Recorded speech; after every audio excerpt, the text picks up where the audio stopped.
So guys, for the first step, you want to head over to search and type in device manager. Click on it.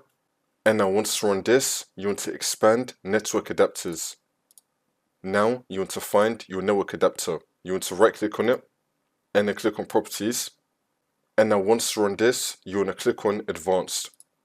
And now this will come up.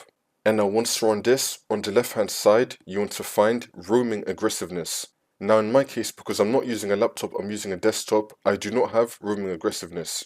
However, in your case, since you're using a laptop, you're going to be seeing roaming aggressiveness.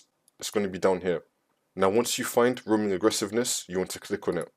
And now once you select roaming aggressiveness, on the value, you want to click on the drop down and you want to select highest. Again, in my case, it's not showing for me, but in your case, you want to select highest. It should look like the screenshot right here. Roaming aggressiveness and highest has been selected. Now once you do all of that, you want to click on OK. This will now improve your Wi-Fi signals and your Wi-Fi speed. You could also restart your computer to make sure that the changes have taken effect.